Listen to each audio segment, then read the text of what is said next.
Olá, sejam todos muito bem-vindos a mais uma grande aula aqui do nosso canal Pode Tudo. Lembram que eu ensinei para vocês que a palavra Yad, ela tem diferentes conotações dependendo do contexto que ela estiver ligada? Pode ser por intermédio, por meio, através de, mão e até boca. Apesar de no hebraico a palavra boca significar pé, é o termo pé. Mas Yad também é usado. Enquanto num primeiro poema El está sendo apresentado como um ser viril, né, em que seu pênis, logo que era longo, agora não tão viril, a mochiba caída, agora, no final dos seus dias, El está totalmente, vamos dizer, precisando de um azulzinho, porque está caído. Por que Javé é o epíteto de Senhor e não é o nome? Por que diz, eu me revelei não pelo meu nome? Mas ele nunca se revelou pelo nome, porque ele nunca deu o nome, porque eu ensinei isso, os reis não davam os seus próprios nomes. Em contraste, Anat, amante de Baal, tá vendo a maracutaia? Aproxima-se de El e ameaça esmagar sua cabeça. Então, quem quiser também ter acesso à obra do Tribal, Philip Tribal, ok? Text of Travel. Beleza? Vocês podem adquirir se tornando membro, claro, né? Dá trabalho para fazer. Assine hoje o seu plano, aquele que melhor lhe convier. Mas o premium é para dar água na boca. William Daver. Uma passagem a ser considerada é 1 Reis 16, 32 e 33. Preste atenção nisso, que relata como Acabe tomou por esposa quem? Jezabel, uma princesa fenícia.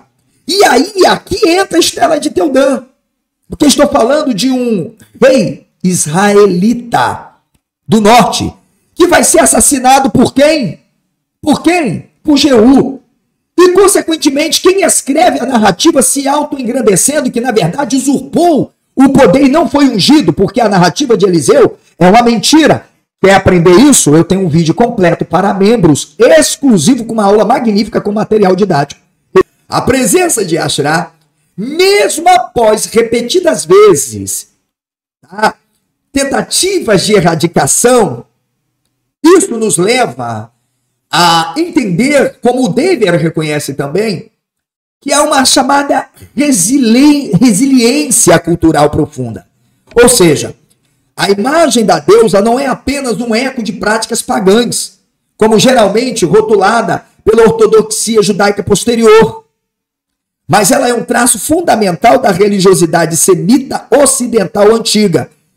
E por isso, na obra do Mark Smith, que eu também liberei para alguns, quem quiser pode ir lá consultar, o próprio Mark Smith, ele vai reforçar isso quando ele fala sobre a história de Deus ali na estrutura do norte de Israel, onde ele argumenta que Javé vai evoluindo em meio a um panteão cananeu, e El, então, e Asherá vão se tornando o quê?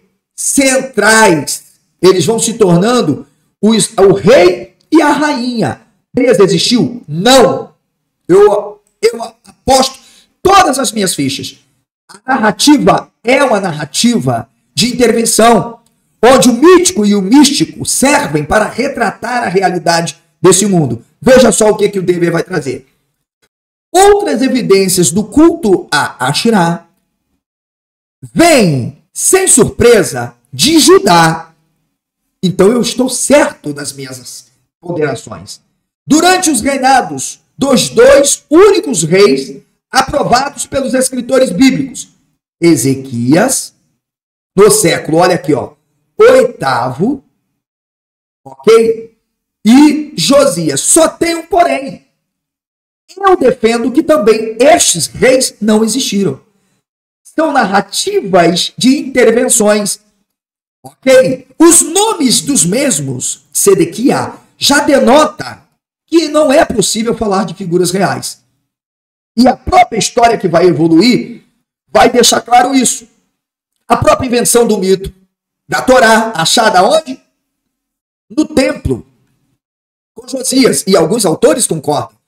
Porque o nome Ezequias, Sedequia, Japé é justiça, Yoshia, o Senhor é o que salva, o que intervém, porque justamente há essa positivação de um purismo, ou puritanismo, para dar uma ideia de que a culpa do pecado, a culpa da destruição, a culpa de tudo que está acontecendo, cai sobre o norte e o leste de Judá, mas não contra os próprios judaítas do sul.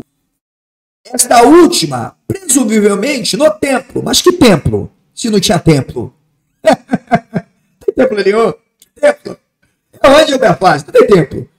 Ok? E sim aquela salinha que o próprio autor vai mostrar onde os deuses eram colocados. Se isso era chamado de templo, ok. A hipérbole da construção do templo com aquela magnitude e o mito do primeiro templo já está desconstruído há muito tempo. Ok? Mas seu filho Manassés, o pior de todos, lembrado como aquele que fez Judá pecar. Mas devemos lembrar que, na verdade, quem faz Judá pecar, essa é a minha tese, é Dan. É Dan. E eu vou mostrar isso na minha documentação, porque eu construo uma tese. Levanto uma hipótese muito bem fundamentada, intertextual, dialogando com as tradições. É Dan que se põe no caminho, é Dan que age como uma serpente, e é Dan que está ligado a toda a cultura babilônica, e é Dan que vai seduzir os filhos da terra. Onde o texto vai dizer, assista aqui o vídeo que eu vou deixar na descrição, analisando a Estela de Teudã e outros textos, onde diz, Dan criou um altar e levantou uma imagem conforme sua semelhança.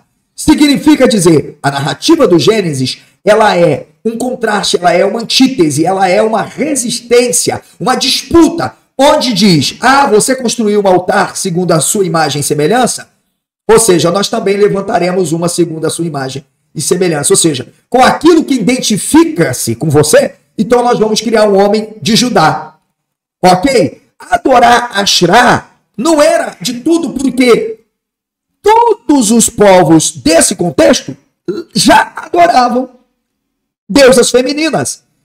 Nós iremos continuar o vídeo 5, pois com certeza vai ser uma das maiores abordagens que você já viu sobre a Bíblia hebraica, o contexto de dominação, os conflitos de classes, a forma de organização social, política e religiosa, e como vão lutando pela exclusão da deusa Asherá, que nada mais é do que a presença da mulher, do feminino, como algo poderoso, que domina, que conquista. E é de onde vai surgir justamente toda a misoginia judaíta.